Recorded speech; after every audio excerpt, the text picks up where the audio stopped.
Pronto, comecei aqui a gravação da nossa aula. Gente, bom dia a todos e todas. Inicialmente eu peço desculpas pelo atraso, né?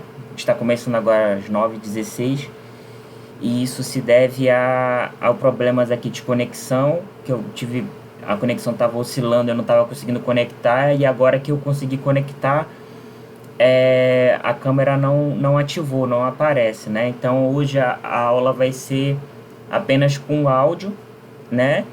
E a projeção dos slides, né? Então todo mundo está conseguindo ver os slides e está conseguindo me ouvir, né? Eu estou conseguindo ouvir você. Tá ótimo. Então a gente vai hoje tateando no escuro, vamos dizer assim. Vamos devagarinho que vai dar tudo certinho. A aula de hoje é a nossa terceira aula, né? A nossa primeira aula foi a apresentação do plano de curso, né? Que foi aquela aula híbrida, né? Que teve o pessoal que foi na sala e o pessoal que participou no Google Meet. Eu fiz uma apresentação do plano de curso, apresentei um pouco da estrutura das aulas, né? O calendário e como é que como eu tinha pensado um pouco a organização do curso, da discussão, principalmente a partir do conceito de regime de historicidade, pensando a organização do curso entre o regime de historicidade antigo e o regime de historicidade moderno, né? Esses seriam os dois grandes temas de debate, de discussão da disciplina. E na nossa segunda aula, que foi o primeiro texto, foi um texto do Thomistocles César, que discutia um pouco desse conceito e essa discussão panorâmica do surgimento do regime de historicidade antigo e a sua transição para o regime de historicidade moderno, que seriam os dois grandes focos de discussão da nossa disciplina, né? Então a gente teve uma visão panorâmica naquela aula sobre a discussão que a gente vai ter na disciplina, a discussão que a gente vai aprofundar nas nossas aulas, né? Então, a aula de hoje e a próxima aula, a nossa aula hoje, dia 23, e a próxima aula, dia 25, que é no sábado, vão ser duas aulas que vão tratar especificamente sobre o regime de historicidade antigo, né? Então, a gente vai basicamente discutir a historiografia produzida na Antiguidade Clássica.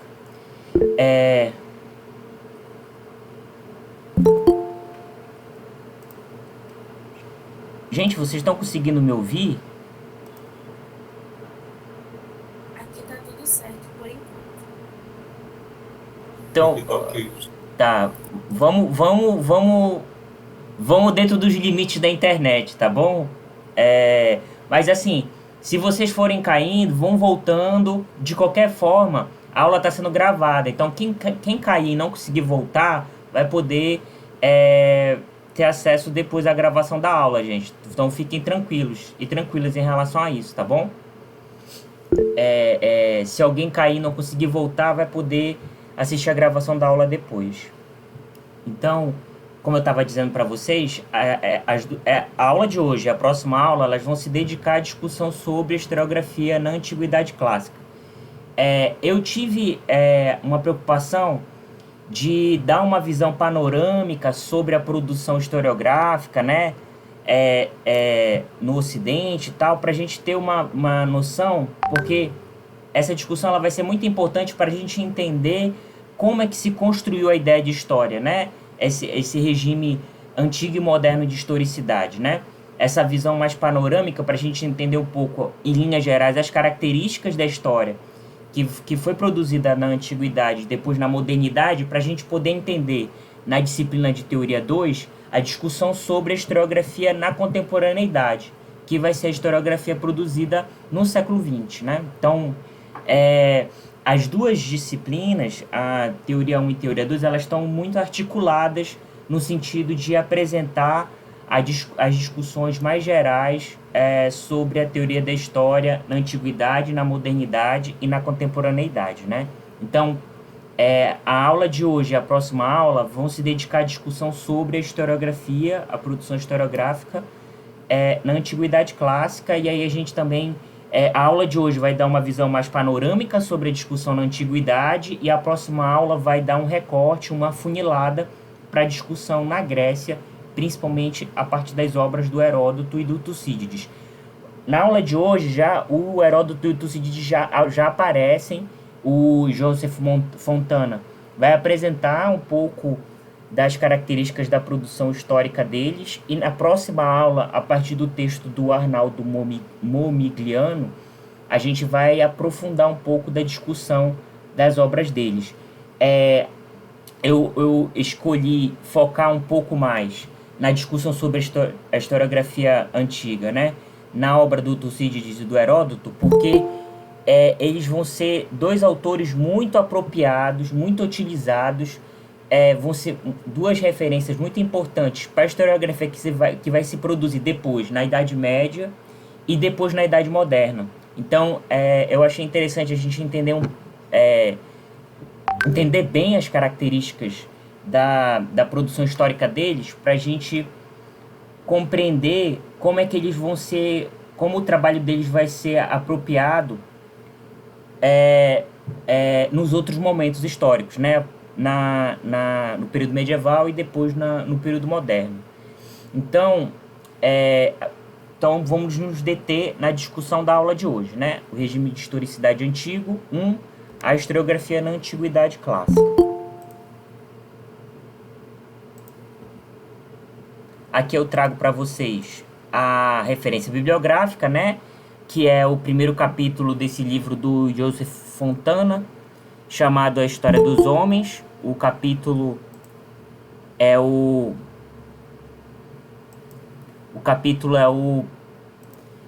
As Origens da Historiografia na Antiguidade Clássica, que é o capítulo da aula de hoje, né? Que vai mediar a nossa discussão de hoje.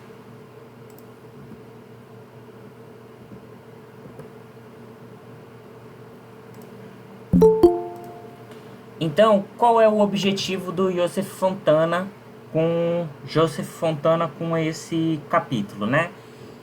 O Joseph Fontana, ele procurou compreender as principais manifestações da historiografia na Antiguidade Clássica, né? A partir da historiografia oriental, da historiografia grega e da historiografia romana. Eu gosto de trabalhar com esse texto porque ele não se restringe a pensar a antiguidade apenas a partir da sociedade grega e da sociedade romana, que são geralmente as mais referenciadas quando se fala em antiguidade clássica, né? Ele também fala sobre a historiografia oriental, e eu acho interessante isso para a gente pensar um pouco das diferentes tradições históricas que foram se construindo na antiguidade. Então, claro que a historiografia grega e a historiografia romana são importantes, mas também é importante a gente compreender as outras formas de construção da história que foram feitas em outras sociedades, que também foram extremamente importantes na Antiguidade Clássica. Aqui é a estrutura do texto, né? Então, embora o Joseph Fontana ele não tenha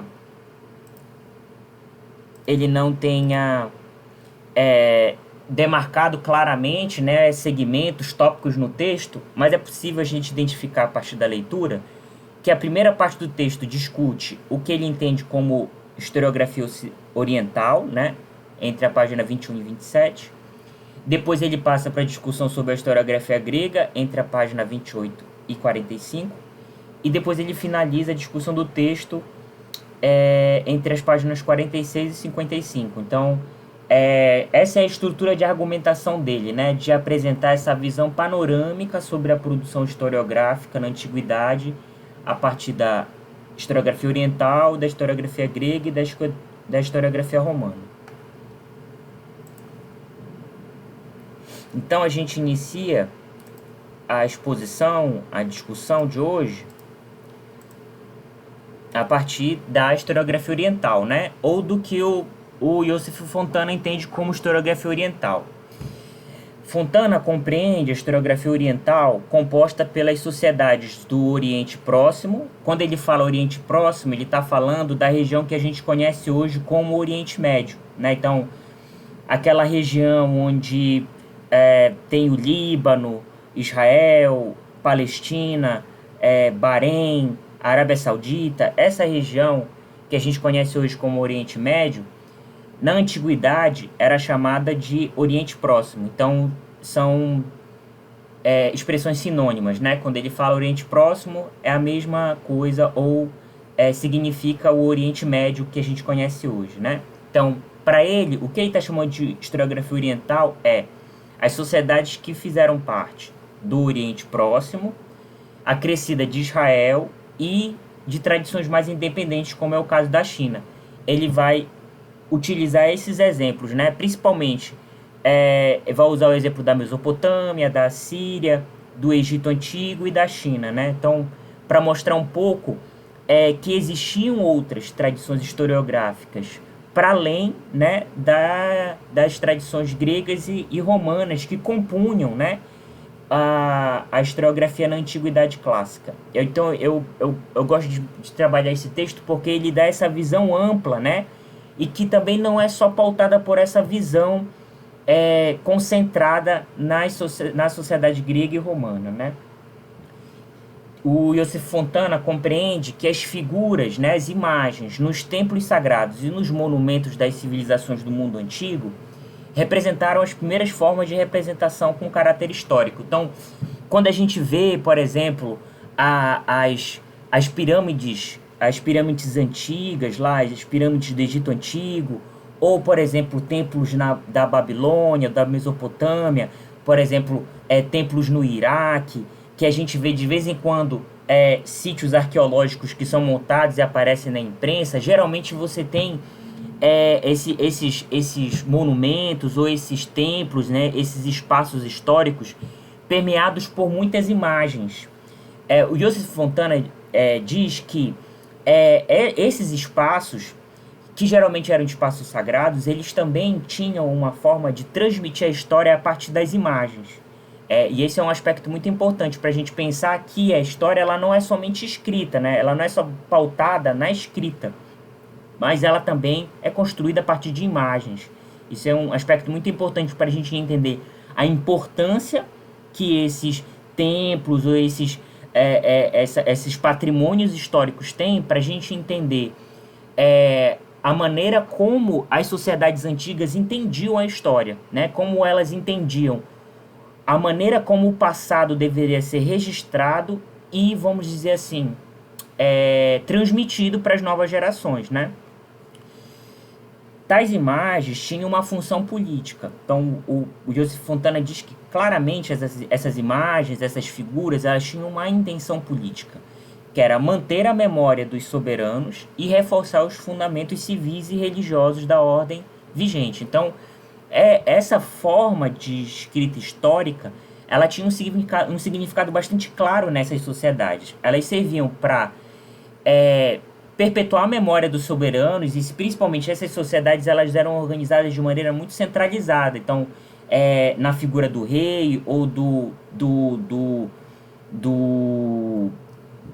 sacerdote, enfim, sempre tinha uma figura de poder e a história que era escrita ou transmitida procurava assegurar a memória, né, desses soberanos e também reforçar a maneira como aquela sociedade estava organizada, tanto do ponto de vista civil quanto do ponto de vista religioso. Então, a gente percebe que essas formas de escrita tinham uma intenção política bastante deliberada, bastante clara, né?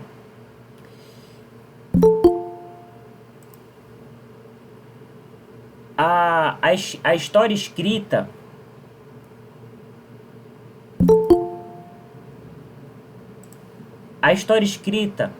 procurava justificar o Estado monárquico,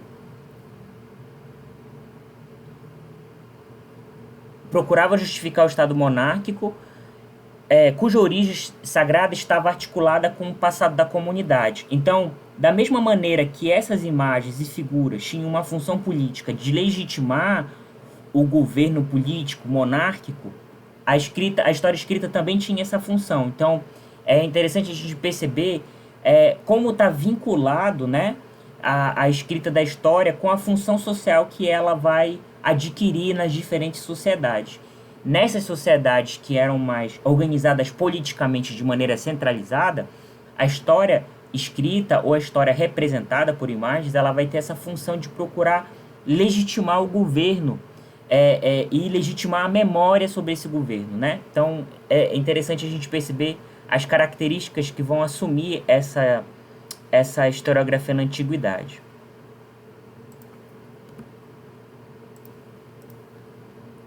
E aí ele cita, o Joseph Fontana cita alguns exemplos, né, dessa escrita da história no mundo oriental, né? Então ele cita dois exemplos.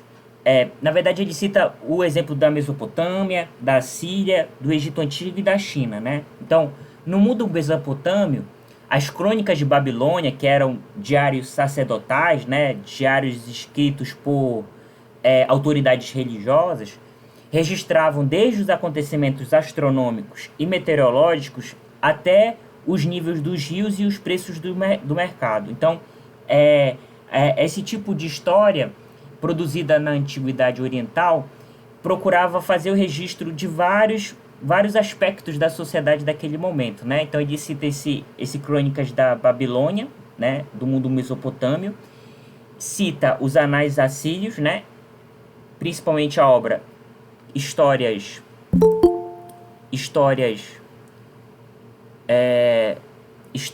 síncronas, que descreve os acontecimentos ocorridos na Síria e na Babilônia. Então,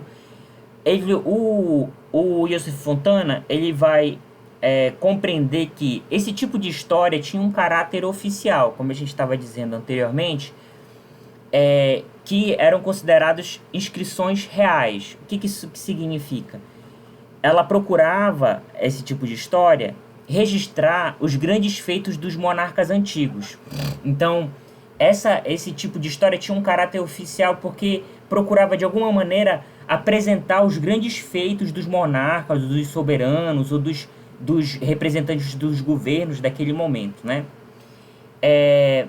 Outra característica que Joseph Fontana atribui a esse tipo de história é que essas narrativas também misturavam história e mito, né? Então, quando a gente está falando de mito aqui, na Antiguidade, a gente está falando de compreensões sobre a sociedade pautadas numa visão religiosa ou pautada na religiosidade, né?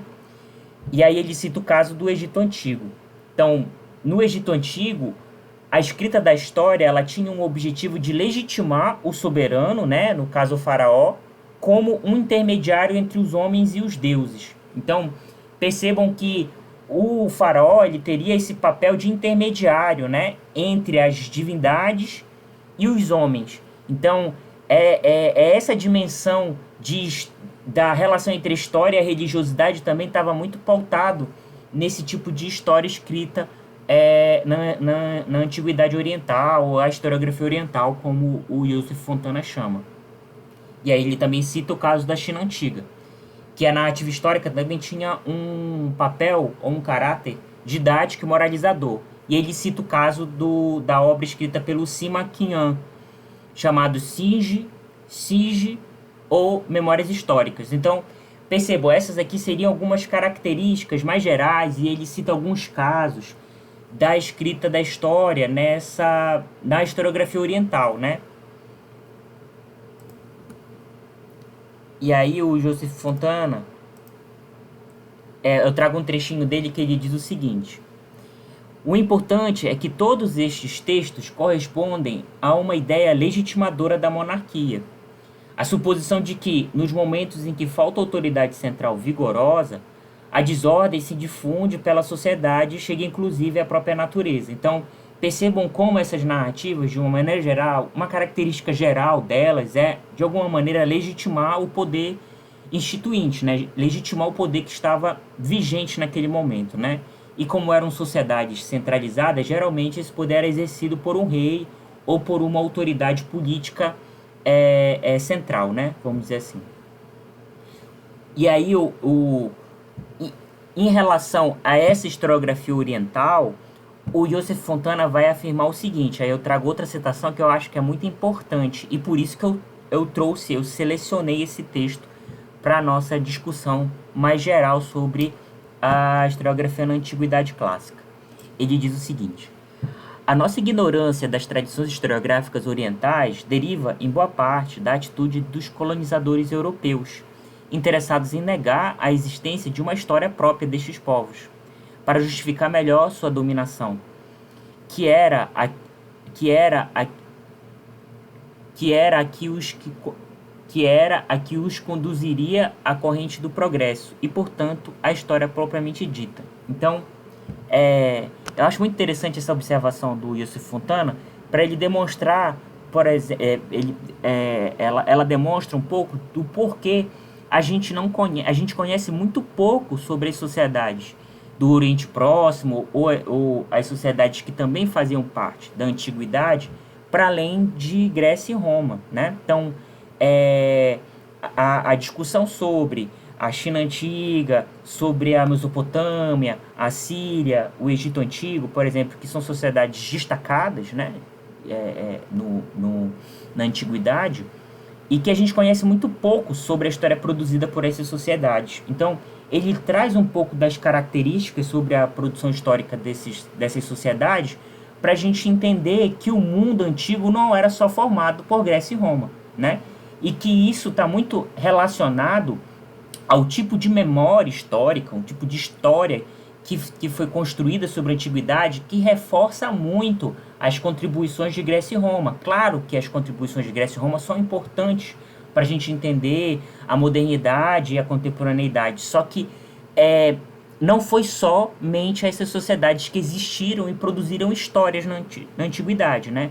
Por isso que ele reforça essa dimensão colonizadora do tipo de história que foi construída sobre a Antiguidade, que apenas reforçou, né, as contribuições gregas e romanas e de alguma maneira invisibilizou ou apagou as contribuições das outras sociedades da Antiguidade, né? Então, por isso que eu acho importante esse texto, né, para a gente entender, ter uma visão mais ampla sobre a historiografia produzida na Antiguidade.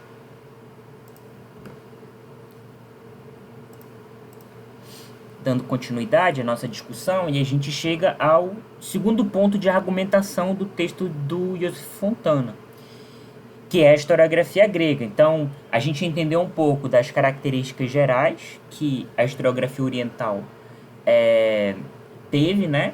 E agora a gente chega à discussão sobre a historiografia romana. Eu trago mais uma outra citação do Joseph Fontana, que eu acho que é interessante para a gente entender um pouco das características que a historiografia grega vai ter. O Joseph Fontana afirma: no caso da historiografia grega, que a cultura europeia considera como o início absoluto e universal, então percebam o quanto é importante isso, né?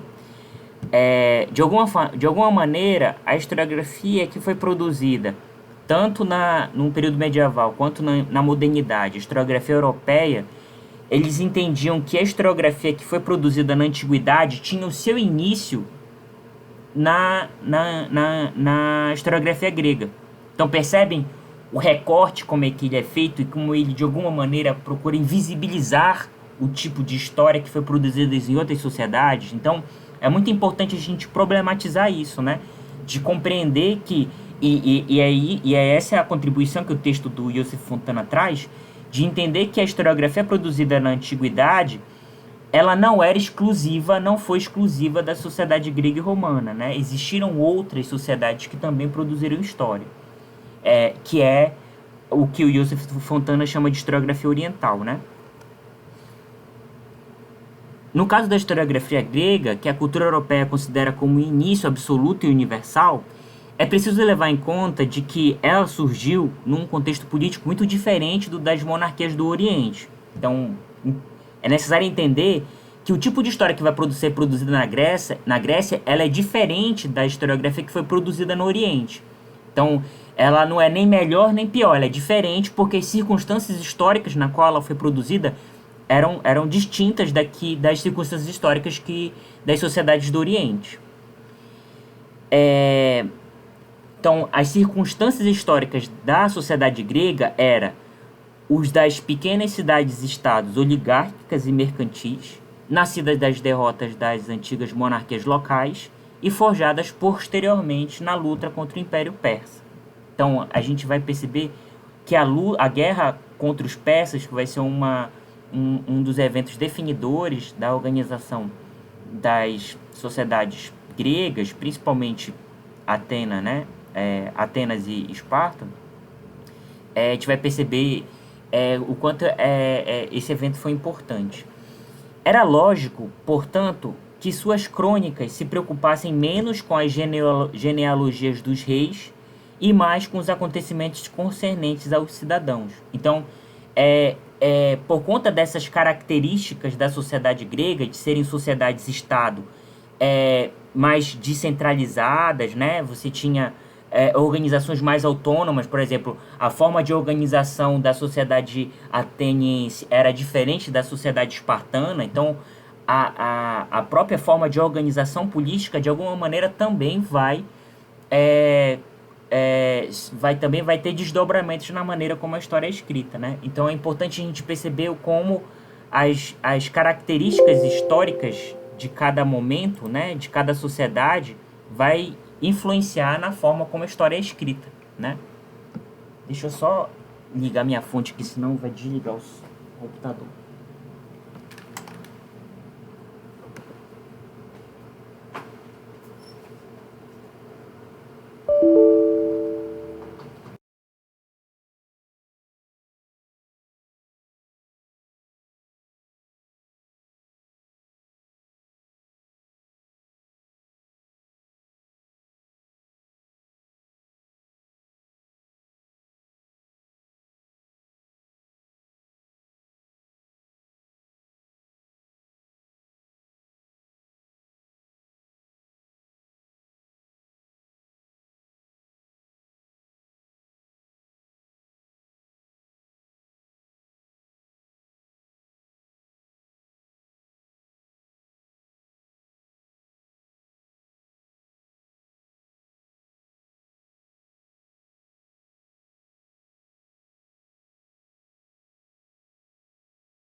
Oi, pessoal, estão me ouvindo? Sim, professor. Sim, professor. Gente, me desculpem que o meu computador aqui, a bateria dele pediu para colocar a bateria e aí ele desligou automaticamente, mas eu consegui ligar, ainda bem que só fui eu que caí. Vocês continuam aí, vocês estão me escutando? Tá tudo certo? Sim, professor. Tá ótimo. Então vamos dar continuidade à aula. Continuar gravando aqui. Então vamos continuar. Então, como eu estava dizendo anteriormente, tá todo mundo conseguindo ver o slide também? Sim. Todo mundo está me escutando e vendo slide? Sim. Tá ótimo. Sim, sim. Então, vamos dar continuidade. Então, o Joseph Fontana vai afirmar que o tipo de história que foi produzida na Grécia é uma sociedade, uma escrita da história diferente, uma concepção de história diferente em relação às sociedades do Oriente Próximo, as sociedades do Oriente, né, ou o que ele chama de historiografia oriental, principalmente pela forma de organização dessas sociedades. Então, enquanto que Atenas e Esparta eram cidades-estado autônomas politicamente, né? Então você tinha formas de organização descentralizadas. As sociedades do Oriente Próximo eram sociedades mais centralizadas, e a gente vai perceber o quanto essas a forma como a sociedade é organizada, ela vai de alguma maneira conduzir ou influenciar na escrita da história. Então a gente vai entender um pouco quais são as características da historiografia grega nessa segunda parte do texto, né? Então, a historiografia grega emergiu da mudança na consciência política provocada em algumas cidades-estados, e aí, notadamente, né, principalmente em Atenas, ele vai focar principalmente no caso de Atenas, pela difusão da economia monetária, o rompimento com a aristocracia e o crescimento das atividades marítimas e mercantis. Então, essas condições da sociedade grega, e isso principalmente no que é compreendido como sociedade clássica, que é a sociedade grega no século V, né? Que essas mudanças na organização das cidades-estado, principalmente em Atenas, de ter uma sociedade em que a economia monetária vai crescer cada vez mais, o que vai favorecer as atividades marítimas e mercantis, né? Atenas vai se tornar uma cidade extremamente importante na economia grega por conta disso, e também um rompimento com a aristocracia que tinha o seu poder baseado na terra. Então, cada vez mais, quem vai ter poder vão ser aqueles que se dedicam às atividades mercantis, principalmente a essas atividades de comércio marítimo, né? Então, essas mudanças na sociedade grega, e sobretudo a sociedade ateniense, vão ser muito importantes para o tipo de história que vai surgir nesse momento, no século V, que o século V é o século, vamos dizer assim, em que também vai surgir a filosofia na Grécia, né? Então vão ser as condições de emergência também do conhecimento filosófico na Grécia Antiga, né?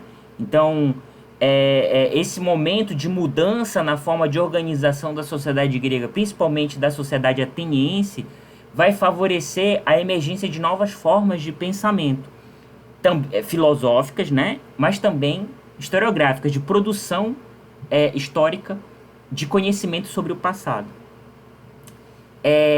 Após as guerras médicas, gregos versus persas, a guerra contra o Império Persa, não sei se vocês lembram do 300 de Esparta, o filme, né, retrata um pouco da guerra dos espartanos, né, na verdade da sociedade grega de uma maneira geral, porque houve uma unificação, né, dos gregos para lutar contra o Império Persa, principalmente contra o Xerxes lá, que ficou bem representado. É bem interessante a maneira como essa compreensão sobre a guerra entre os gregos e os persas como uma oposição, né, entre a liberdade grega e o despotismo oriental. Não sei se vocês lembram, essa é uma ideia muito forte no filme, e que essa é uma ideia que foi muito construída no Ocidente para, de alguma maneira, opor a sociedade grega em relação às sociedades orientais, né? No caso, a liberdade grega contra o despotismo ou o autoritarismo oriental. Então, essa foi uma ideia que foi construída pelos gregos, né? E que de alguma maneira foi legada para o Ocidente, né? E aí para a modernidade europeia, enfim, e que nos chegou até hoje nesse filme, né? Dessa oposição e que de alguma maneira os orientais, vamos dizer assim, e nesse caso os persas, eles são representados de maneira muito estereotipada, né? Há essa divisão entre o grego e o não grego, né? Entre o grego e o bárbaro. Não sei se vocês lembram do filme, ele é muito pautado nisso, né? Nessa oposição entre os gregos que procuram lutar por sua liberdade contra a dominação persa, representado pelos Xerxes, né? Então, essa construção, né, foi uma forma de reafirmação da cultura grega e que de alguma maneira foi legada, essa visão foi construída e foi legada, né? E o Joseph Fontana vai demonstrar o quanto essa compreensão ela é limitada, ela é muito simplificadora. Ela tem uma legitimidade, obviamente, de procurar unificar, né, a sociedade grega em relação a agressões externas, né, vamos dizer assim, mas ela é muito simplificadora e a gente vai entender o porquê ela é simplificadora.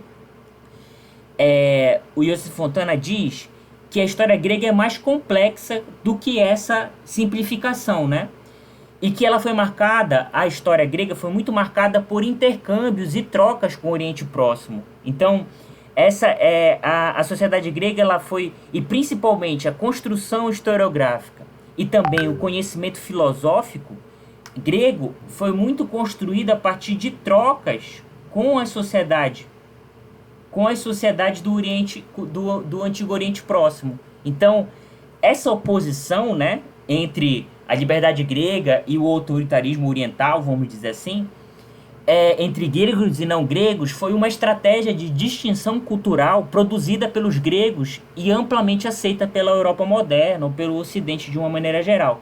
Então, é importante matizar, problematizar essa compreensão, né? Dessa oposição entre gregos e não gregos, entre a liberdade grega e o autoritarismo oriental, né? É importante a gente entender como isso estava construído naquele contexto, principalmente depois das guerras da Grécia contra o Império Persa.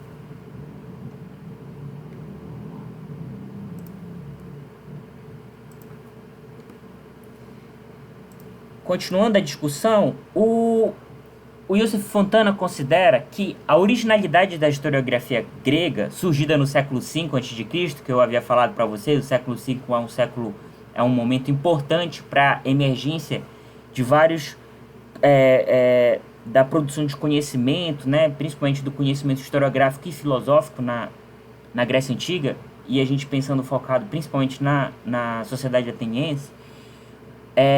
A originalidade dessa historiografia, né, grega foi ultrapassar a mera narrativa dos acontecimentos do passado e elaborar uma pesquisa histórica a partir do presente. Então a gente vai entender um pouco de como é que foi essa construção do conhecimento histórico grego e que esse conhecimento estava muito pautado nas circunstâncias e nas experiências do presente, né? Então, essa historiografia ela foi formada, ela foi construída a partir de 3 tradições principais que o Joseph Fontana considera importantes, né? Que foi da poesia épica, né? Construída pelos poemas históricos de Homero. Então, uma das fontes de inspiração e de referência dessa historiografia grega foi os poemas épicos, né? E aqui os poemas épicos, principalmente a Ilíada e a Odisseia, né? Que são duas poesias extremamente importantes para a construção dos conhecimentos sociais na Grécia Antiga. Lembrem que a Ilíada narra basicamente a guerra de Troia, né? E a Odisseia narra a volta do Ulisses ou do Odisseu para Ítaca, né? Então, esses 2 poemas épicos, né, que tinham muitas construções que de alguma maneira apresentavam uma visão sobre o conhecimento histórico, né, foram muito importantes para a construção dessa historiografia grega. Então, uma dessas referências foi a poesia épica dos poemas do Homero, né? A Ilíada e a Odisseia. Outra referência foram os primeiros filósofos jônios e a sua prática de investigação sistemática da natureza. Quando a gente está falando aqui dos filósofos jônios, a gente está falando principalmente do que ficou conhecido como filósofos pré-socráticos, que eram basicamente, vou dar dois exemplos principais aqui, que é o Tales de Mileto e o Heráclito. Foram dois filósofos jônios muito importantes, e essa investigação da natureza, sobretudo, estava relacionada a entender as permanências e mudanças sobre o tempo, sobre a sociedade, pautados principalmente na compreensão sobre a natureza, né? Então, por exemplo, aquela ideia clássica sobre a dialética que surge a partir dos estudos do Heráclito, né? De que um homem nunca entra no rio, um homem nunca adentra um rio, o mesmo rio duas vezes, porque está relacionado a essa ideia de transitoriedade, de mudança, né? Então, por exemplo, porque uma vez que você entra no rio num determinado momento, e quando você entra num outro momento, você não entra no mesmo rio, porque o rio está sempre correndo, né? Então, essa ideia de pensar a mudança, né, de pensar a transição, a maneira como a sociedade e também a natureza está em constante mudança, essa visão de investigação sobre a natureza, que vai ser uma característica muito forte desses filósofos pré-socráticos, né, ou que o Joseph Fontana está chamando de filósofos jônios, né, que é um sinônimo para filósofos gregos, vai ser muito importante para a construção dessa historiografia na Grécia. Então, também essa vai ser uma referência muito importante. E, por fim, a última característica ou tradição vai ser a dos logógrafos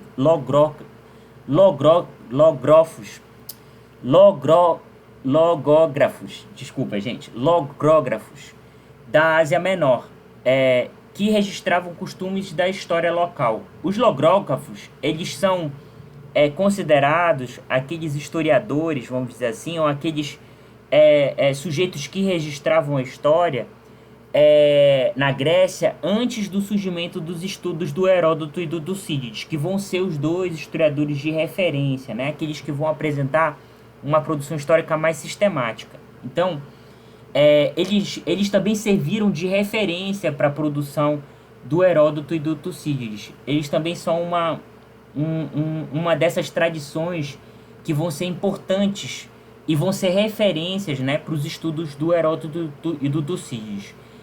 Os trabalhos do Heródoto e do Tucídides emergem em função dessas tradições e se distinguem entre si na construção da escrita da história. Então a gente vai perceber o quanto os estudos do Heródoto e do Tucídides, eles vão ser duas grandes referências da produção historiográfica grega deste momento, né? Principalmente surgida no século V.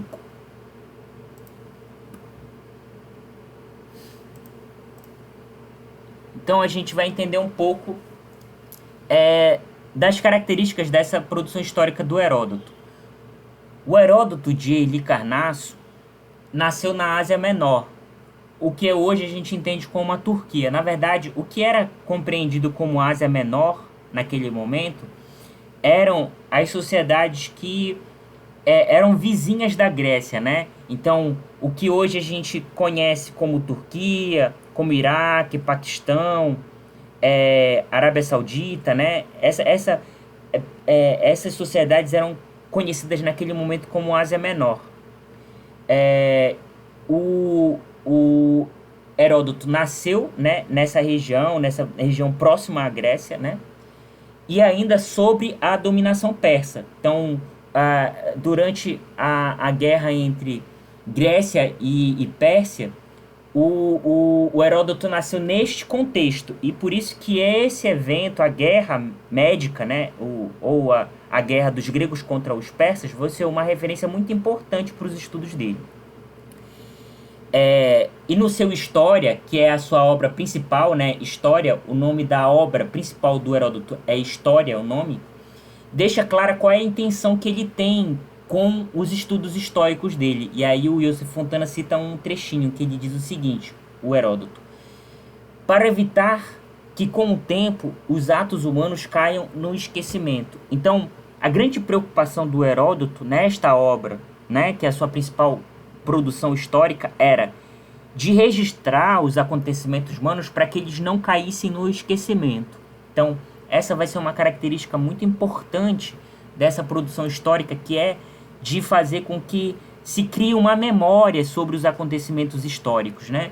E a gente vai entender que essa obra do Heródoto, o História, vai se preocupar principalmente em registrar os eventos relacionados a essa guerra, a guerra dos gregos contra os persas, né? Então, História narrou a guerra entre os gregos e os persas, baseado em sua própria memória, na própria memória do Heródoto, que foi um contemporâneo desse conflito, e em testemunhos orais. Então, o História do Heródoto foi escrito principalmente na memória que ele teve sobre a guerra e nos testemunhos orais de quem vivenciou a guerra. A análise do conflito foi precedida pela apresentação do mundo antigo conhecido pelos gregos. Então, é interessante que antes de narrar os acontecimentos, as principais batalhas dessa guerra dos gregos com os persas, o Heródoto teve uma preocupação de introduzir essa narrativa pela apresentação do mundo antigo, que era conhecido pelos gregos naquele momento. Então, ele não narra apenas a guerra especificamente, mas ele vai mostrar um pouco do que era o mundo antigo conhecido naquele momento, né? Então, essa é uma característica interessante, que ele tem uma visão geral sobre a história, né? De introduzir sobre o que os gregos conheciam, do mundo conhecido pelos gregos naquele momento, e de como isso vai ser importante para entender a própria guerra, que é essa guerra dos gregos contra os persas.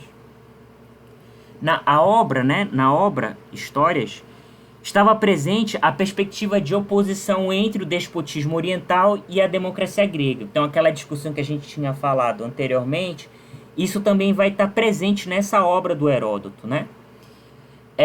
Porém, pautada no sentido de coletividade, de resistir à agressão externa e na defesa das instituições políticas. Então, nessa obra do Heródoto, a oposição entre a democracia grega e o autoritarismo persa, vamos dizer assim, está muito pautada também numa perspectiva de defesa da sociedade grega, né, da coletividade grega, né, contra essa agressão externa, que é, no caso, a agressão persa, né?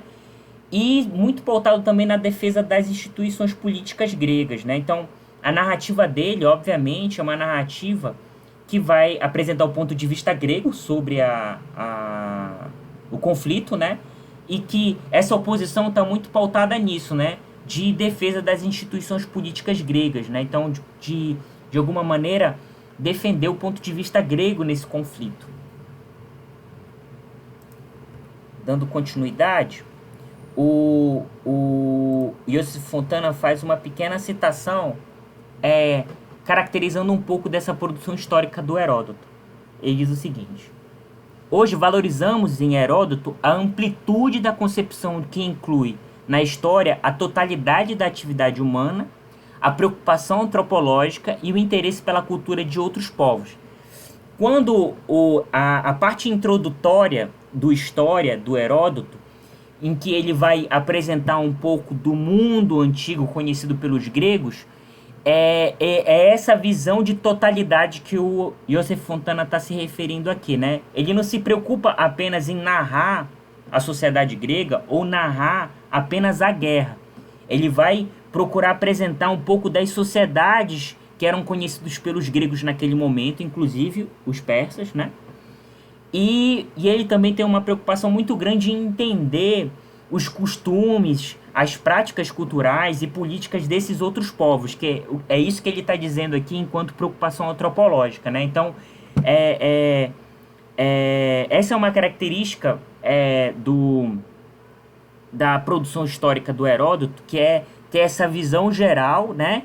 E de procurar entender um pouco sobre as outras sociedades com as quais os gregos estavam em contato. Então, se essa obra, Histórias, vai se preocupar em narrar principalmente a guerra, né, dos gregos com os persas, mas também ele tem essa perspectiva introdutória de entender as sociedades não gregas, as sociedades que faziam parte do mundo antigo e que eram conhecidas pelos gregos. Então, essa é uma característica da produção histórica do Heródoto, de ter essa visão mais geral sobre a sociedade antiga, né?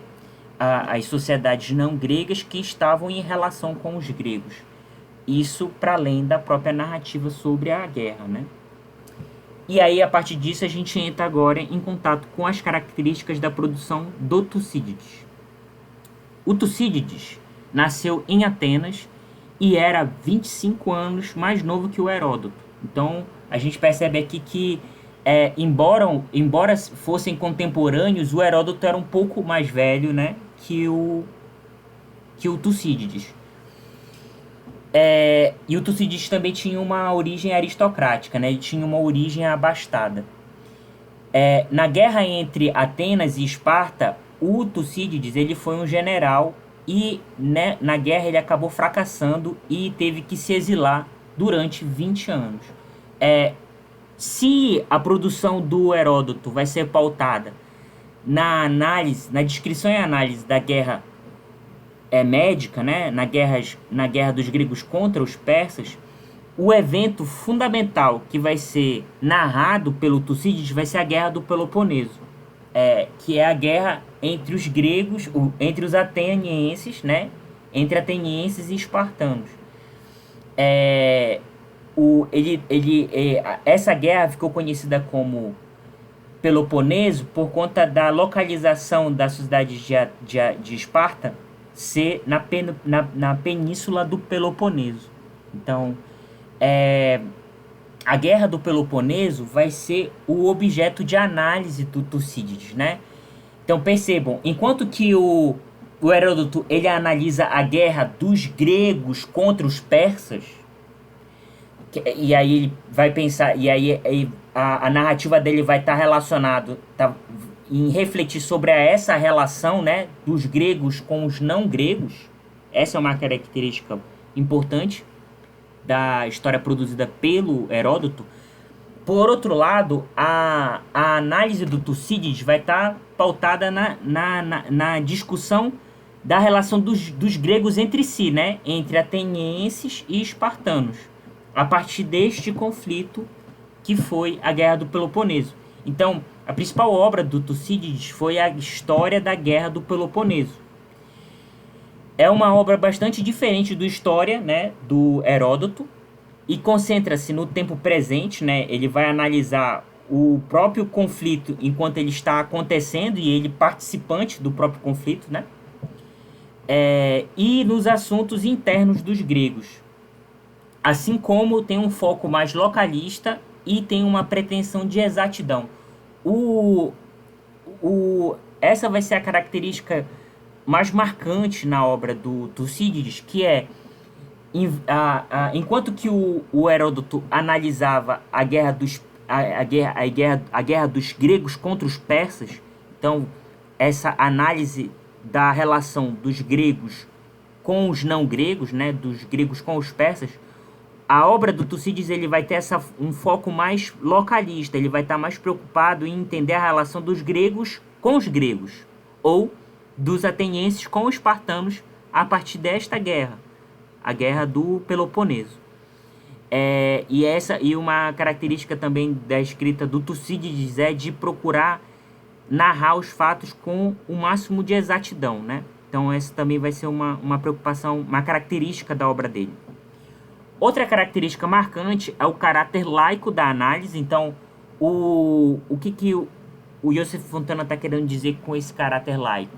É de não demonstrar, por exemplo, ou não dar ênfase à influência religiosa, né? Ou a presença mítica ou a presença de aspectos religiosos na narrativa da história. Essa vai ser uma característica muito grande da obra do Tucídides, embora o Heródoto também tivesse essa preocupação, mas ele ainda, de alguma maneira, resvala na apresentação de aspectos religiosos ou míticos na narrativa dele, enquanto que a obra do Tucídides vai procurar apresentar essa análise laica, vamos dizer assim, né? Uma análise que procura ser independente de aspectos religiosos. E também vai apresentar um realismo político ou uma lógica do imperialismo. Essa vai ser uma característica muito importante, porque o Tucídides ele vai procurar legitimar, e como ele está analisando um conflito bélico, né, que é a Guerra do Peloponeso, a análise dele vai procurar legitimar o interesse do mais forte, ou o interesse do vencedor. Então, nesse sentido, a narrativa dele procura legitimar os interesses daqueles que vencem a guerra, né? Então, ele vai procurar apresentar as razões ou as causas que fazem com que, numa guerra, uma sociedade seja vencedora. E isso vai ser interessante porque, de alguma maneira, a obra do Tucídides vai ser a obra que vai ser mais visitada na modernidade europeia, vamos dizer assim, porque, de alguma maneira, essa ideia de que a legitimidade do vencedor, do mais forte, numa guerra, vai ser apropriada pela Europa para legitimar os seus processos de expansão política e econômica. Então, percebam como é que, na modernidade, as obras dos autores da antiguidade vão ser apropriadas a partir de determinados interesses políticos. Entende? Então, a obra do Tucídides vai ser uma obra que vai ser mais visitada na modernidade europeia por conta desse conteúdo de legitimação da lógica de expansão, né? Dessa lógica imperialista, que vai ser uma característica da modernidade europeia e que vai ter referência nos estudos do Tucídides. É interessante a gente perceber um pouco dessa relação, né, que vai ter entre a produção histórica da modernidade com a forma como ela vai apropriar os estudos da antiguidade, né? Dando continuidade à nossa discussão, e aí, para finalizar a discussão sobre a antiguidade grega, o Joseph Fontana afirma que, na transição entre a historiografia grega e a historiografia romana, 2 historiadores destacaram-se por suas obras escritas em grego para o público romano. Então, ele vai citar esses 2 historiadores que a gente já viu na nossa aula anterior, né? Que foi o Políbio e o Plutarco. O Joseph Fontana considera que esses 2 autores eles são importantes para entender a transição entre a historiografia grega e a historiografia romana, né? Então, o Políbio, eles são 2 historiadores que escrevem em grego, mas para o público romano, né? Então, e a gente vai entender que a historiografia romana, vamos dizer assim, propriamente dita, vai surgir a partir do momento em que ela foi escrita em latim, né? Que foi a língua, vamos dizer assim, né, propriamente romana, embora os romanos tivessem uma referência no grego e lessem em grego e tivessem uma referência muito grande na produção histórica e na antiguidade grega, né? Então, os romanos eles tiveram a Grécia como uma referência muito importante. Então, o Joseph Fontana vai considerar aqui que nessa transição entre a historiografia grega e a historiografia romana, esses 2 historiadores, o Políbio e o Plutarco, foram 2 historiadores importantes nesta transição. O História do Políbio consistia em uma tentativa de história universal sobre o domínio romano, procurando revelar as suas causas das guerras e dos êxitos de Roma. Então, lembrem que o Império Romano ele foi um império de expansão territorial, né? E também de expansão econômica, né? Pelo Mediterrâneo, que vai desde o norte da África, né? e se espraia por todas as sociedades que foram conhecidas do que a gente entende hoje como Oriente Médio e que naquele momento era conhecido como Oriente Próximo. Então, o que o Políbio vai analisar nessa história é basicamente essa expansão do Império Romano, né? De entender quais foram as causas das guerras de expansão do Império Romano e principalmente o êxito que o Império Romano teve, né? A sociedade romana teve nesse processo de expansão. Então, a obra dele vai procurar registrar essa expansão do Império Romano.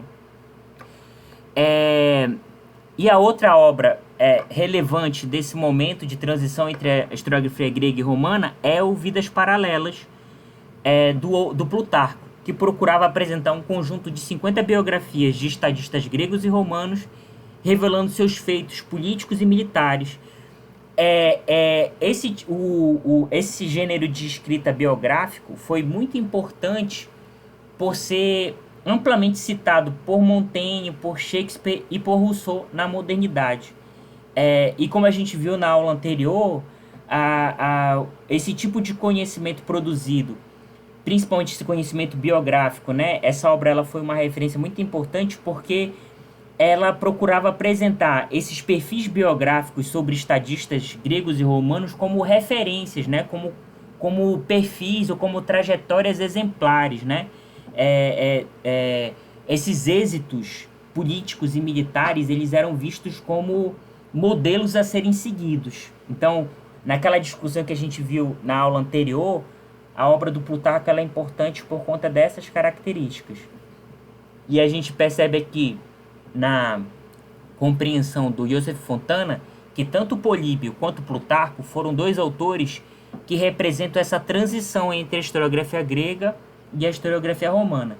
Então, a partir dessas obras, a gente entra para a discussão sobre a historiografia romana propriamente dita, né? Então, a gente vai entender um pouco das características mais gerais sobre a historiografia produzida na Roma Antiga. Então, a historiografia romana, escrita em latim, então a gente já tem aqui esse demarcador da escrita, né? Propriamente dito, né? Essa historiografia produzida em latim, né? Em língua latina, surgiu no século II a.C. Do Orador, Cícero apresenta as linhas gerais da historiografia latina, e quando ele está falando de historiografia latina, a gente está falando de historiografia romana, né? Então, eu trago essa citação que foi feita pelo Joseph Fontana para a gente entender um pouco das características que essa historiografia vai ter e como é que essa historiografia vai ser produzida a partir das obras.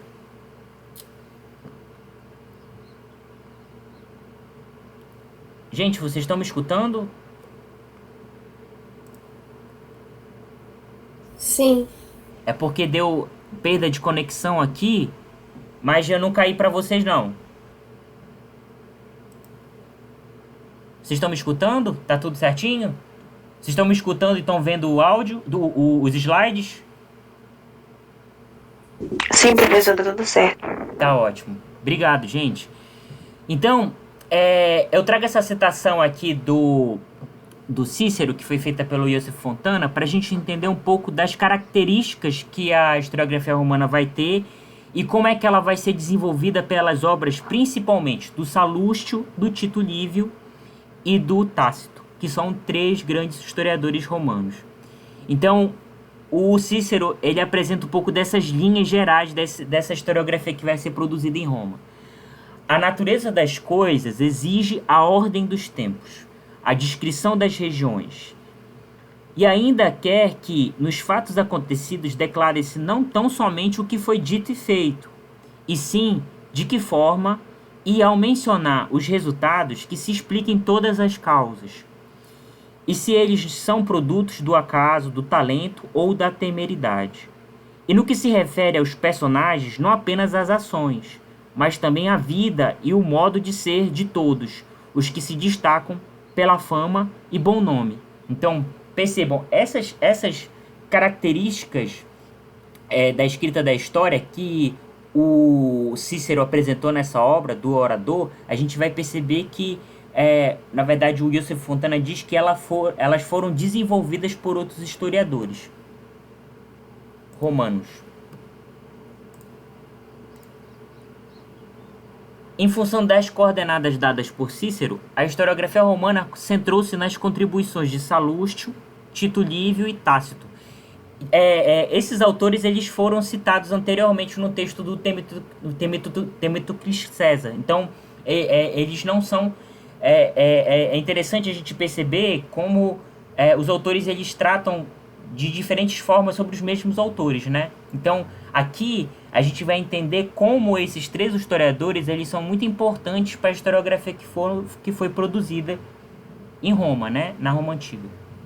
Salustio foi considerado o fundador da nova história romana, proposta por Cícero. Então, essa é o que o Iosef Fontana está chamando de nova história romana, é essa história proposta pelo Cícero, né, e que foi desenvolvida por esses três historiadores. Inicialmente pelo Salustio. O Salustio é aquele que vai primeiro desenvolver essa proposta histórica apresentada pelo Cícero. Então, essa nova história romana foi baseada na defesa de argumentos sociais e políticos que, em sua época, estavam em oposição à aristocracia senatorial na transição da República ao Império. O Salustio ele vai ser um historiador que vai estar produzindo na transição entre a República e o Império. A sociedade romana antiga, né, teve como seus dois grandes regimes políticos a República e o Império, né? Então, o Salustio ele é quem vai escrever nesse período de transição e a obra dele vai ser uma obra crítica, principalmente à aristocracia senatorial, né? A aristocracia que tinha um lugar privilegiado nas instituições do Estado romano nesse momento e que uma das principais instituições era o Senado. Então, quando ele está falando dessa aristocracia senatorial, ele está falando dessa aristocracia que exercia o poder a partir do Senado, que era uma das principais instituições da República Romana. A obra do Salustio vai ser uma crítica, né, a essa aristocracia senatorial, a partir de duas obras principais, a Conjuração de Catilina e a Guerra de Jugurta. Foram as duas principais críticas que ele produziu contra ou sobre a política republicana. Então essa vai ser a obra do Salustio, vai ter essa perspectiva principalmente de registrar os principais fatos nessa transição entre a República e o Império e de exercer uma crítica à política republicana a partir da aristocracia senatorial, né? Que é dessa aristocracia que exercia o poder a partir do Senado, que era uma das principais instituições da República Romana. Outro historiador importante da historiografia romana foi o Tito Livio. Ele foi o primeiro historiador da época do Império. Então, se o Salustio foi um historiador que viveu entre o Império e a República, o Tito Livio é o primeiro historiador da época do Império. E a sua história, e a sua obra, História de Roma desde a fundação, exerceu o papel de legitimar a glória de Roma, criando uma consciência histórica favorável ao governo imperial. Então, diferente da obra do Salustio, né, que era uma crítica à história republicana, principalmente à política republicana, a obra do Tito Livio vai ser uma obra de legitimação ao governo imperial. Então, a gente vai entendendo um pouco quais são as características que essa produção histórica vai tendo de acordo com o contexto, né, político da Roma Antiga. Então, o Salustio vai ter uma obra muito mais crítica à política republicana, enquanto que o Tito Livio, que é o primeiro historiador do período imperial, já vai ter uma produção histórica de legitimidade ao governo imperial, né, de criar uma consciência histórica e política que legitime o governo imperial. Então, a gente vai percebendo um pouco das diferenças entre as produções desses historiadores aqui na Roma Antiga. E aí a gente vem agora o próximo historiador de referência na discussão sobre a Roma Antiga, que é o Tácito. Tácito foi considerado o maior historiador de Roma, isso segundo o Joseph Fontana. E suas obras históricas foram Histórias e Análise, as quais se aproximam da reflexão crítica de Salustio, né, sobre a política imperial. Então, se o Salustio, a obra dele foi uma obra de crítica à política imperial, né, a obra do Tácito vai ser uma obra de crítica à política imperial. Então percebam como o Salustio foi uma referência para o Tácito, né, para escrever uma obra que fosse de crítica ao Império, né? Então percebam como é que vai se configurando as características das obras de cada um desses historiadores, né? Então você tem a obra do Salustio, que é uma obra que foi produzida na transição entre a República e o Império, e é uma obra crítica à política republicana. A gente tem o Tito Livio, que é o primeiro historiador do Império Romano e que tem uma obra que vai procurar legitimar o poder imperial. Agora, a gente tem aqui um historiador, que, no caso do Tácito, que vai produzir no período do Império Romano, mas ele vai ter uma produção crítica à política imperial. E uma das referências principais dele vai ser o Salustio, que foi aquele que escreveu uma história de crítica ao período imperial. Então, o Tácito vai ser o historiador que vai escrever de maneira mais crítica sobre a política imperial, sobre o poder imperial. E aí o Joseph Fontana fecha, vamos dizer assim, o capítulo citando a obra do Suetônio e do Amiano Marcelino. O Suetônio foi um historiador que não teve tanto destaque quanto o Tácito, né? Ou não teve tanto destaque quanto os outros historiadores também romanos, quanto o Tito Livio e o Salustio, mas ele ficou muito conhecido pelas obras biográficas dele, principalmente A Vida de Homens Ilustres e A Vida dos 12 Césares, em que nessas obras ele evidenciava o valor moral e exemplar dos biografados. Então percebam que geralmente essas obras de conteúdo biográfico, elas sempre procuravam de alguma maneira apresentar aspectos exemplares da vida dos biografados. Então a obra do Suetônio, ela é muito próxima da obra do Plutarco, lá, O Vidas Paralelas, que são duas obras que têm um perfil biográfico bastante forte e que procuravam apresentar uma visão de história muito pautada na evidência, né, ou em expor o caráter exemplar ou o caráter de proeminência política e militar dos seus biografados. Geralmente eram sujeitos de destaque, né, na sociedade romana, e por isso que essas obras biográficas elas procuravam evidenciar esse caráter exemplar da vida dos seus biografados. E aí o Joseph Fontana, ele encerra o capítulo tratando sobre a obra do Amiano Marcelino.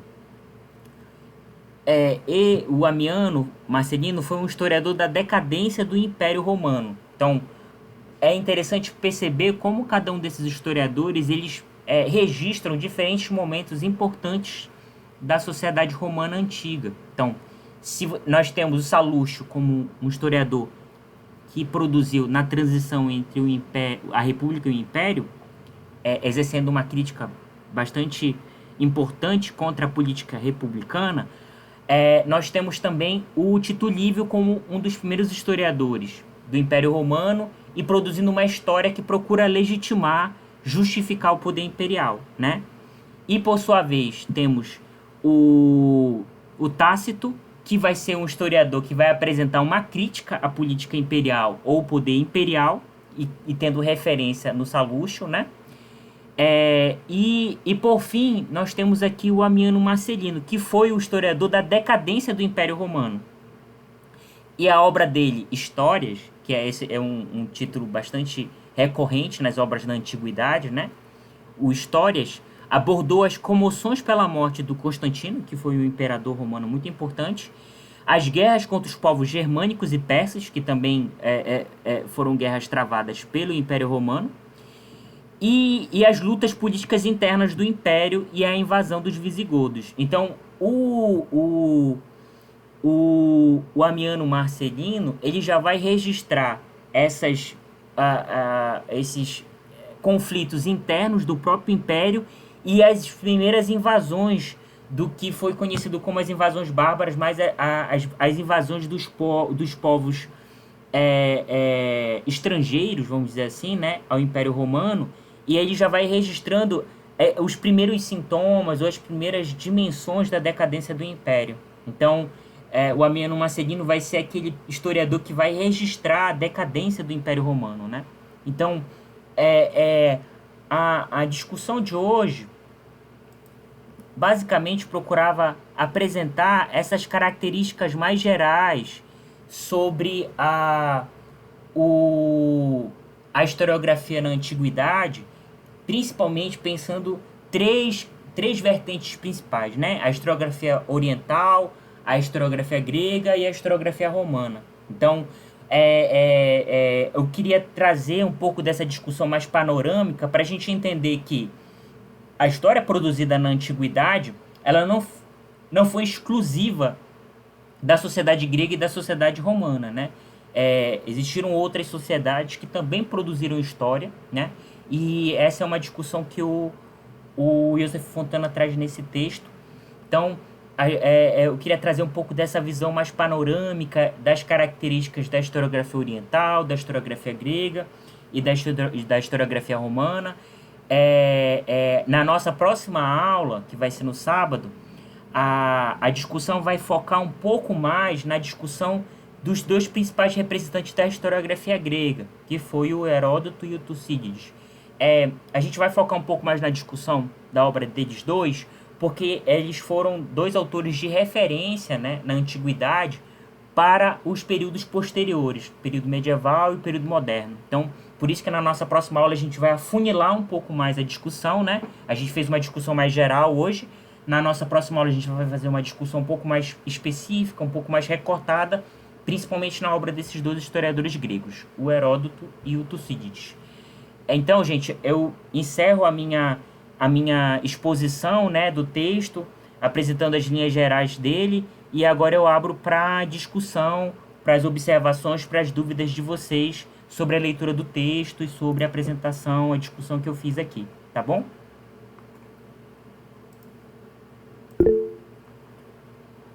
Pode falar, Bruno. Bom dia, professor. Bom dia. Uma coisa que me chamou a atenção na leitura do texto, com a explicação da sua aula, foi sobre o Políbio. Sim. Principalmente com a preocupação com os documentos que ele tinha naquele tempo. Sim. E a visita aos campos onde as batalhas ocorreram, principalmente em buscar a figuração dos acontecimentos, a oralidade, a forma de narrar e o passado, naquele presente, digamos assim, aquele passado que era o presente de Políbio, de pesquisar os acontecimentos, mesmo que fossem, digamos que a escrita naquele tempo era mais preocupada pela conservação das leis. E a preocupação com esses documentos, para mim, também é uma coisa fundamental. E isso me chamou a atenção no texto que relata sobre Políbio. Sim, Bruno, muito interessante a tua observação. O Políbio, ele vai ficar também muito conhecido por essa reflexão, com essa preocupação de entender a produção, né, do conhecimento histórico, e uma das características que ele vai ter bastante é de apresentar a causa, né, dos acontecimentos. Isso também é uma característica muito interessante da obra dele, né, de apresentar a dimensão de casualidade, né. Se ele se preocupava em ir aos campos de batalha, de recolher os relatos orais e todas essas questões que fazem parte, né, da escrita, né, da história, e essa preocupação sobre os documentos, né, uma característica também da obra dele vai ser de não só narrar os acontecimentos, os eventos, mas entender a causa desses acontecimentos. Isso também, essa explicação causal, né, a dimensão de causalidade da escrita da história vai ser uma característica também da obra do Políbio. Muito boa observação. Mais alguma questão, gente?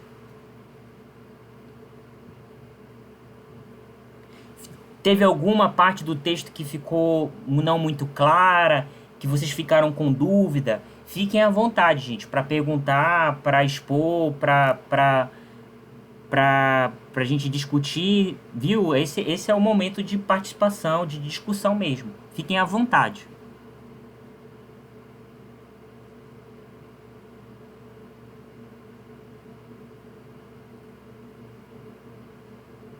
Nenhuma questão? Então, pode falar, Raimundo. Professor, uma coisa que eu fiquei intrigada quando eu estava lendo o texto, e quase no final que também o senhor falou, sobre Políbio e Plutarco, que escreveu em grego para o povo romano. Por que ele escreveu em grego para o povo romano? Boa pergunta. Os romanos, isso é uma coisa que é interessante, pelo menos os romanos cultos, né, aqueles que tinham uma educação mais sistematizada, eles eram bilíngues, eles sabiam ler tanto em latim quanto em grego. Então, esse momento que o Joseph Fontana está falando da obra tanto do Políbio quanto do Plutarco, é uma transição entre a historiografia grega e a historiografia romana, né? Então, eles ainda escreviam em grego, né? Porque ainda não tinha surgido, né, vamos dizer assim, as bases para essa historiografia grega, romana propriamente dita, que vai surgir a partir do Cícero, do Salustio, do Tácito, do Tito Livio, que vão escrever exclusivamente em latim, né? Então, eles escreviam em grego porque a cultura grega era uma das referências principais dos romanos, né? Então, aqueles romanos mais bem educados, vamos dizer assim, que tinham acesso a uma educação mais sistemática, eles eram geralmente bilíngues, eles sabiam ler e escrever em latim e em grego. Então, por isso que a obra desses dois historiadores, elas eram escritas em grego para um público, né, romano. Eles representam essa transição, né, entre a historiografia grega e a historiografia romana. A historiografia romana propriamente dita, vamos dizer assim, segundo o Joseph Fontana, vai surgir a partir do momento em que ela foi escrita em latim, que aí vai ser a partir do Cícero, do Salustio, do Tito Livio, do Tácito, do Amiano Marcelino, do Suetônio. Então é apenas essa distinção, né, entre a obra desses historiadores, né, do Plutarco e do Políbio, e dos historiadores romanos, vamos dizer assim, propriamente ditos, né? Aqueles que vão escrever em latim. É só para a gente entender um pouco, gente, que o surgimento de uma historiografia, né, como a romana, ela não surge do nada, né? Ela vai ter muita referência na historiografia que foi produzida na Grécia. E por isso que esses autores, nessa transição, né, ainda escreviam em grego, mas para um público romano. A mudança, né, ela não acontece de maneira estanque, né, não é do dia para a noite, entende? As coisas vão acontecendo em processo, vão ocorrendo transições, né, vamos dizer assim. Então, a obra do Plutarco e do Políbio, ela acontece nessa transição entre a historiografia grega e a historiografia romana. E a historiografia romana vai ter muita referência na historiografia grega.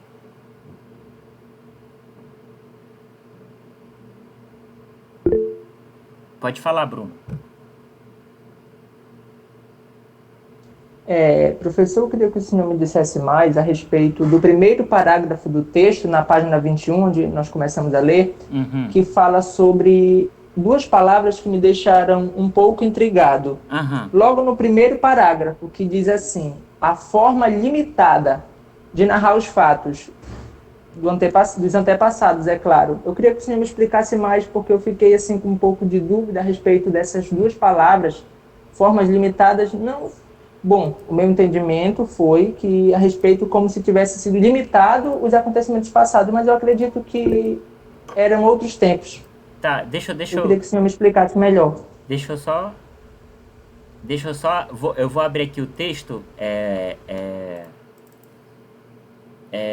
Bruno, só pra eu ter a referência exata do que tu estás falando, tá bom? Rapidinho. Qual é a página, Bruno? Página 21, no primeiro parágrafo. 21, vamos lá.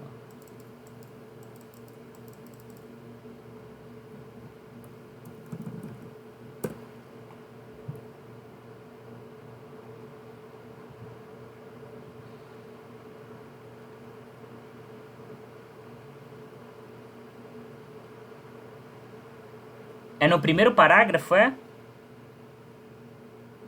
Sim, da página 21.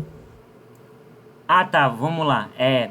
Diz o seguinte, eu vou ler todo o parágrafo e aí a gente vai entender qual é o sentido que vai ter essa forma limitada, tá bom? Peraí, deixa eu colocar aqui, fica melhor para todo mundo poder acompanhar. Vamos lá.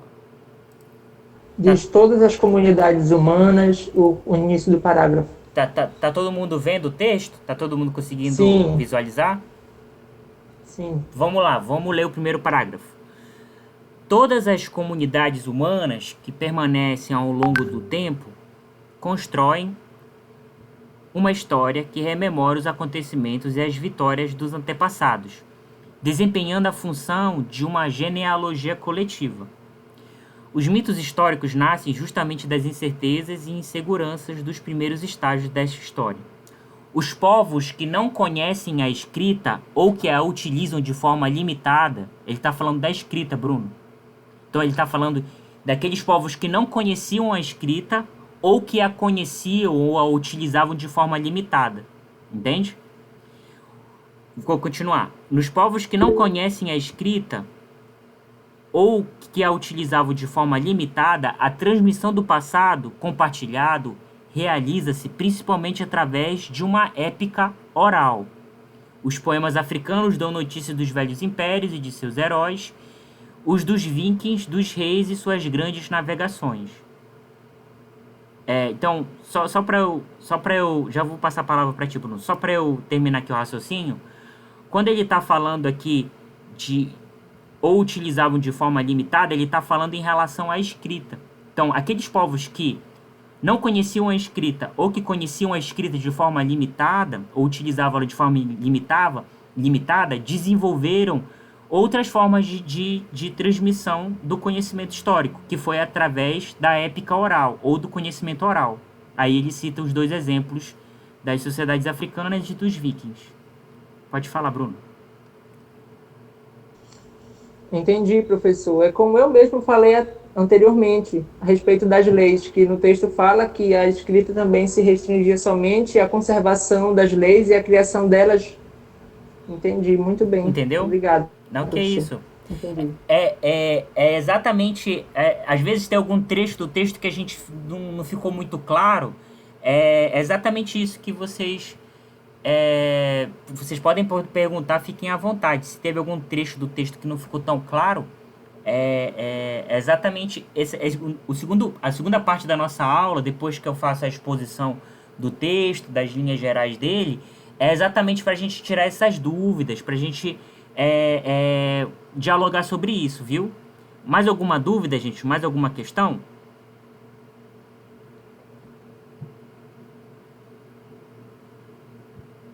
Certo, se não tiver mais nenhuma questão, nenhuma dúvida, então eu quero apresentar duas coisas para vocês hoje, que são o seguinte.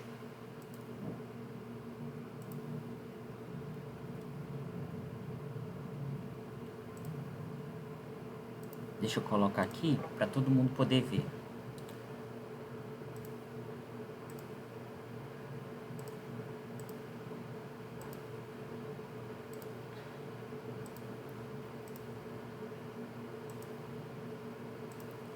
Hoje eu vou apresentar para vocês o calendário das nossas atividades avaliativas. Tá todo mundo conseguindo ver aqui, gente? O documento em PDF? Sim.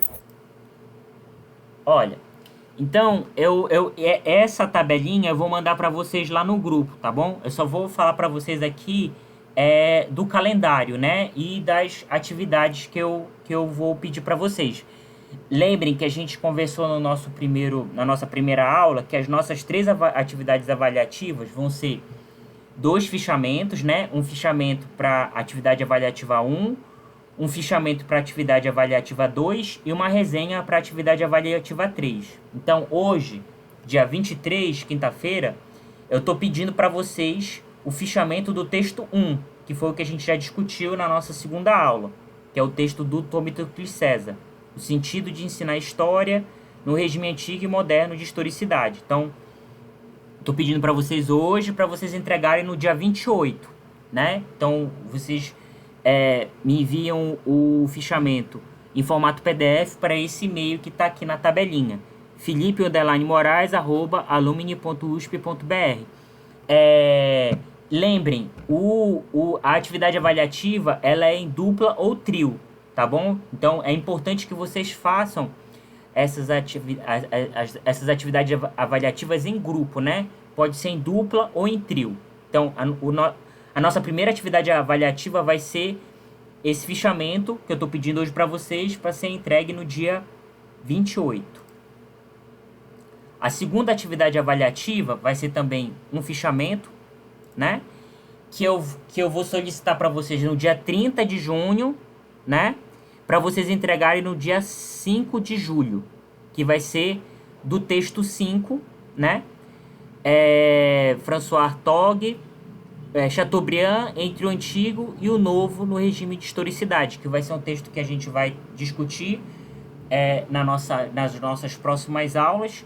Então, a atividade avaliativa 2 vai ser o fichamento do texto 5, que eu vou pedir para vocês no dia 30 de junho e vocês vão me entregar no dia 7 de julho. Então, essa aqui é a nossa segunda atividade avaliativa. A terceira atividade avaliativa vai ser a resenha do texto 9, né? Que eu vou pedir para vocês no dia 7 de julho, para vocês entregarem no dia 12 de julho. Então, sempre eu dou um intervalo de 4, 5 dias para vocês fazerem a atividade. A resenha do texto 9, que é o texto do Estevão Rezende Martins, Historicismo, o Útil e o Desagradável. Que vai ser um texto que a gente vai discutir. Todos os textos que eu estou pedindo para vocês para fazer a resenha e para fazer o fichamento vão ser textos que a gente vai ter discutido em aula, tá bom? Então, essa vai ser... Esse é o nosso calendário das nossas atividades avaliativas. E agora, eu também vou enviar para vocês esse calendário hoje, tá bom? E também vou enviar para vocês o modelo de resenha. Ou, tipo, o modelo de fichamento, né? Que inicialmente as nossas atividades avaliativas vão ser os fichamentos. Tá dando para todo mundo ver aqui, gente, o documento em Word? Tá sim. Sim, professor. Então, esse modelo aqui eu vou mandar também para vocês lá no nosso grupo do WhatsApp, tá bom?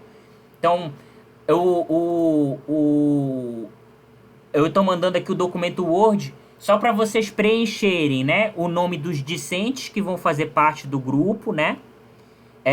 Que são essa atividade ela deve ser feita em dupla ou trio, né?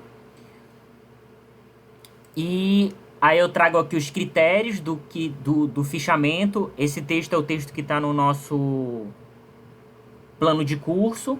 E aqui a própria estrutura do fichamento, né? Quais são os aspectos que ele deve ter. Que é a referência bibliográfica do texto que deve ser fichado. A identificação do autor do texto. Então, aqui é para vocês apresentarem uma breve biografia do autor do texto, né? A formação dele, aonde ele trabalha, quais são as suas principais obras.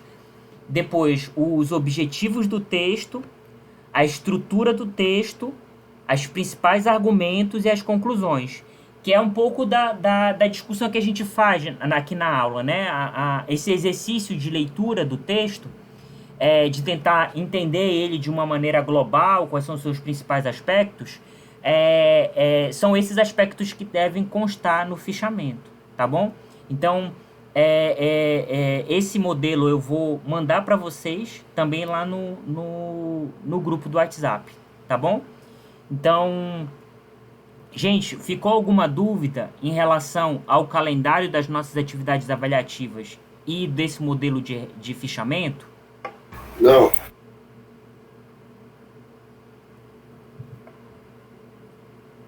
Tá tudo tranquilo? Tudo bem? Nenhuma dúvida?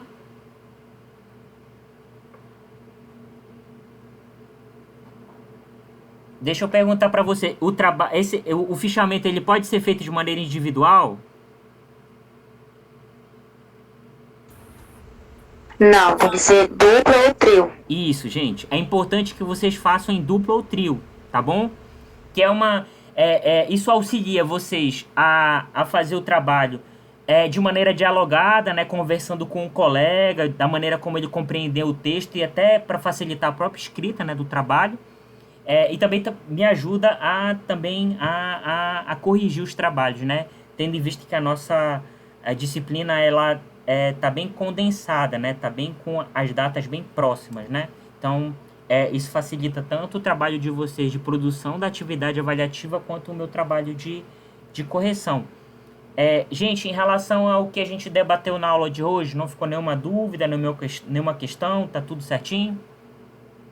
Professor, o tamanho do trabalho do fichamento é 2 laudas, é o que o senhor falou na aula passada? Isso, tá escrito no próprio modelo. Deixa eu mostrar aqui para vocês. Olha, vou abrir aqui novamente. Vocês estão visualizando o documento em Word?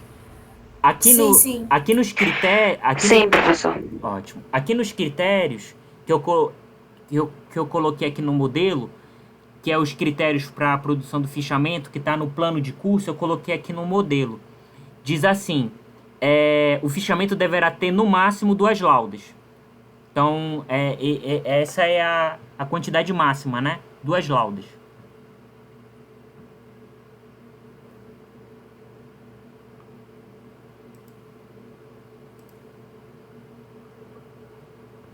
Qualquer dúvida que vocês tiverem, gente, vocês podem perguntar lá no grupo, tá bom?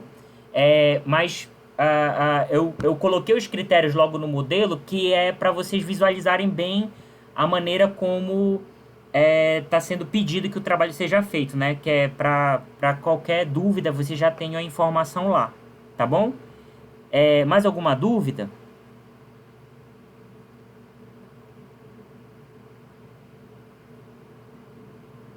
Outra coisa, gente, por exemplo, na escrita do fichamento, vocês é importante que vocês escrevam, né, por extenso, escrevam normal, né, com justificado lá com a letra 12, né, a fonte Time News Roman.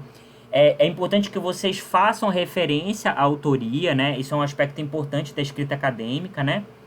E também, se vocês quiserem fazer citações do texto, vocês podem fazer, entende?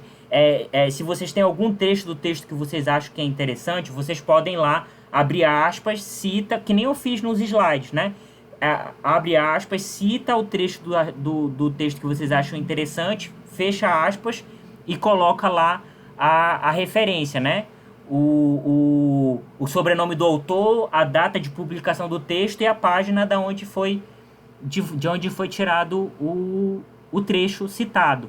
Vocês já estão aprendendo a como fazer referência de texto, né? Vocês estão tendo disciplina de metodologia científica esse semestre? Já tivemos, a gente está tentando fazer, né, professor, nos trabalhos. Tá ótimo. Mas é esse exercício mesmo, gente. Fazer referência aos autores, de colocar referência, né? De abrir o parêntese, como eu mostrei para vocês. Por exemplo, quando eu fiz alguma referência do Joseph Fontana, eu abria aspas, citava o trecho do texto, fechava aspas, abria o parêntese, colocava o sobrenome dele, né? Fontana, vírgula, colocava a data de publicação do texto que a gente utilizou, que foi 2004, vírgula, e a página, sei lá, página 28. E fechava o parêntese. Então, e essa é a forma de fazer a citação direta do texto, né? Porque eu estou colocando lá o trecho do texto, né? Do autor diretamente, e depois colocando a referência dele entre parênteses. Então, vocês podem fazer essa citação no texto, né?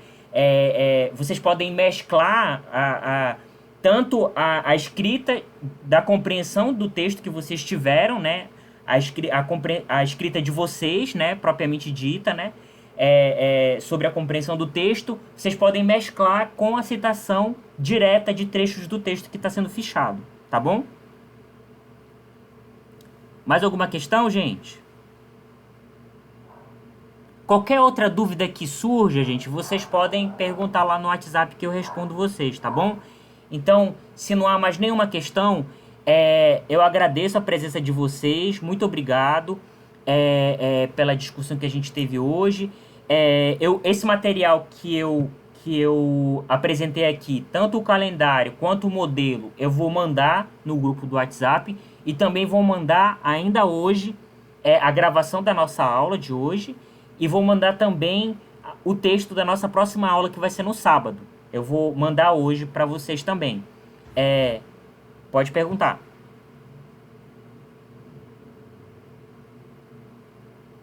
Alguém ia perguntar? Não? E aí eu mando também o texto da nossa aula no sábado, né? E a nossa aula no sábado também vai ser no mesmo horário da nossa aula de hoje, às 9 horas. Claro, se a internet deixar, né? Se a gente não tiver nenhum problema com a internet. Espero que a gente não tenha. Então, gente, era basicamente isso a nossa discussão de hoje, tá bom? Então, esses materiais todos eu vou mandar para vocês ainda hoje. Então, se não houver mais nenhuma questão, eu encerro a nossa aula de hoje. Muito obrigado pela presença de todos e todas e até sábado. Tchau, tchau, gente.